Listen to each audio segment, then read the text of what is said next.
Olá, seja bem-vindo, seja bem-vinda aqui a esse canal, onde a gente se propõe a falar sobre uma mente saudável, uma mente plena, uma mente que faz você se relacionar bem, com o seu meio, com o ambiente que você está inserido, com as pessoas que fazem parte do seu ambiente.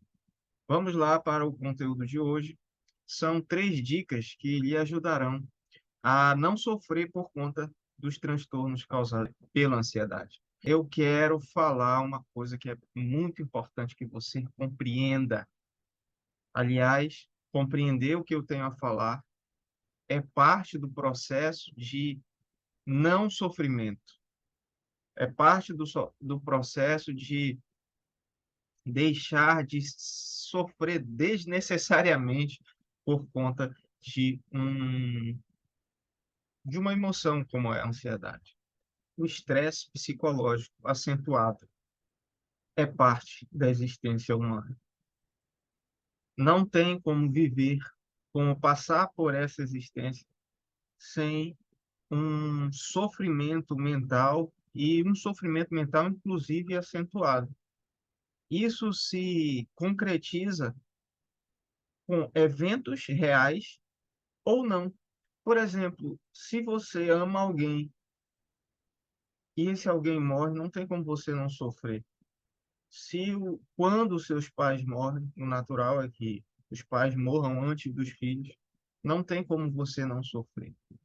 Então, o sofrimento psíquico, o estresse mental acentuado é uma experiência natural, é uma experiência normal, da espécie humana, da espécie que desenvolveu a linguagem, que desenvolveu a capacidade de pensar articuladamente. É preciso que nós entendamos isso e é fundamental que aceitemos isso.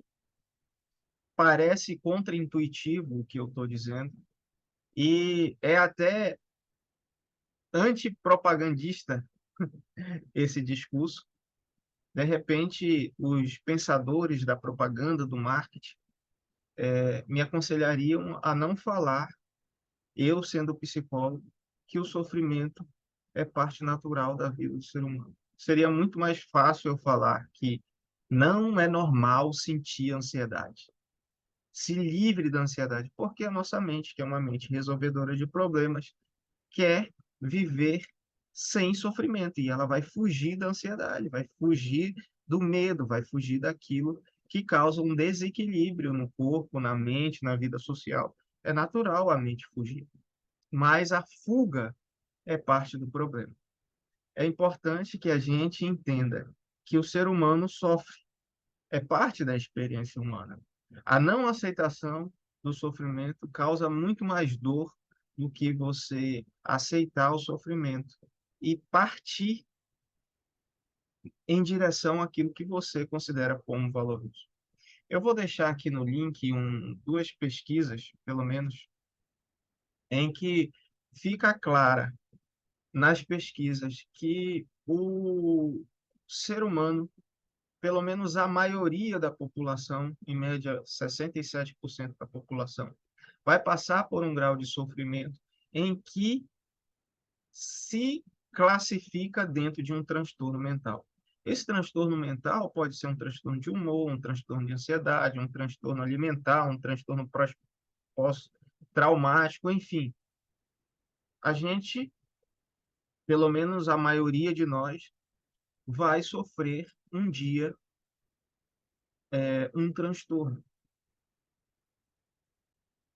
Segundo postula a terapia de aceitação e compromisso, e essa premissa é muito importante, que a humanidade entenda, nós, seres humanos, como desenvolvemos a linguagem, somos capazes de conjecturar, nós temos a capacidade da metacognição, né, que é pensar sobre o que pensamos, de criar argumentos, de usar esses argumentos contra nós mesmos para nos desmerecer, de pensar sobre a nossa morte, de antecipar uma tragédia, porque nossa mente é resolvedora de problemas, então ela está o tempo todo pensando. Toda essa capacidade humana, exclusivamente humana, que é que foi adquirida pela linguagem, pela habilidade de articular de forma organizada os pensamentos, os problemas e tentar resolvê-los. Toda essa capacidade humana nos habilita e nos coloca em uma posição natural de estresse psíquico. Se temos toda essa capacidade mental, é natural que um dia nós tenhamos um estresse psíquico, ainda mais acentuado pela sociedade de hoje. Vivemos em uma sociedade em que somos exageradamente estimulados. A nossa mente é bombardeada por estímulos toda hora, pelas mídias sociais, por propagandas. Nós somos incentivados a aderir a uma filosofia da felicidade que está aí em todo lugar. O Instagram é, por exemplo, uma vitrine de felicidade, né? E a gente começa a se comparar, a se cobrar. Somos cobrados pela sociedade para que tenhamos resultados, e tudo isso coloca a nossa mente em uma situação de ameaça. Somos ameaçados, nos sentimos ameaçados. Então, o que eu tenho para dizer para vocês é a ansiedade, principalmente no tempo em que nos vivemos, principalmente na sociedade urbanizada, na sociedade emergente economicamente falando, em que vivemos, modelo social em que fazemos parte, nos impulsiona para que sintamos ansiedade. Aliás, o Brasil é o país que mais tem ansioso no mundo, segundo a Organização Mundial de Saúde. Então, o que fazer? Se a ansiedade acomete muita gente, o que essas pessoas farão para deixar de sofrer por conta da ansiedade? Porque, apesar da ansiedade, do estresse crônico, né, do sofrimento, ser parte da nossa experiência, o sofrimento não é natural ou normal, não é saudável que ele se prolongue por um longo período. Então, quando você tem um sofrimento crônico, um estresse crônico, o teu corpo vai adoecer. O estresse crônico inflama o cérebro, inflama o corpo, e a gente tem aí uma diversidade de consequências disso, né? Não é a intenção do vídeo falar sobre os males do estresse crônico, mas o que eu quero dizer é que permanecer por um longo período em sofrimento não é normal, não é saudável. Então, o que fazer? O que fazer para não sofrer por conta dos transtornos que a ansiedade traz, né? Eu, enquanto clínico, conheço muitas histórias de pessoas que passaram e passam, inclusive, grande parte da sua vida sofrendo por conta da ansiedade, por exemplo. E que algumas, inclusive, terminarão a vida em sofrimento por conta de um transtorno mental. O que fazer para que a gente alivie esse sofrimento? A primeira coisa, a primeira dica é aceite. Aceite os seus conteúdos desagradáveis. Principalmente no caso da ansiedade, se você começa a rechaçar o que sente, a negar, a lutar contra, a ansiedade aumenta, porque não dá para você fugir do que já está posto. Se você, por exemplo, se alguém coloca uma arma na tua cabeça e diz assim: não fica nervoso, porque eu tenho aqui um detector de mentiras, e se você ficar nervoso, essa arma vai disparar. O que que vai acontecer? Pô! Vai disparar a arma porque você vai ficar mais nervoso. É isso que acontece com o ansioso. Ele quer não ficar nervoso porque está sentindo ansiedade. Então, quando você tenta negar, quando você tenta ir contra, a ansiedade aumenta. É como a arma que está na sua cabeça, você fica mais sob pressão. Eu não posso ficar nervoso, eu não... por que que eu estou sofrendo disso? Eu não era assim. Por que que isso acontece comigo? Quando que isso vai acabar? Meu Deus, fulana não é assim, passou pelo mesmo problema e não sofre como eu. Então, esse tipo de questionamento, que é natural de uma mente resolvedora de problemas, só aumenta a ansiedade e não chega a resultado nenhum. Então, a primeira dica que eu dou é: aceite. Não aceite o problema, mas aceite as sensações. Não as sensações que a sua mente lhe diz que você tem, né? Mas as sensações, os sentimentos que são como são. Não é fácil, mas eu vou lhe dar a segunda dica.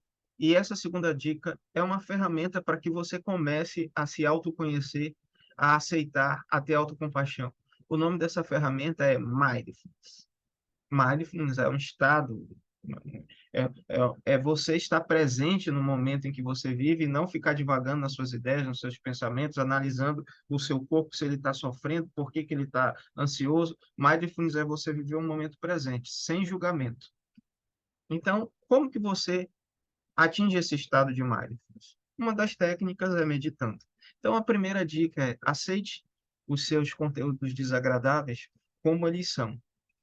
A segunda dica é: pratique meditação. E a terceira dica é uma dica que todo mundo dá, mas que nem por isso deixa de ser importante. Pratique atividade física. A atividade física libera hormônios que são fundamentais para a sua saúde.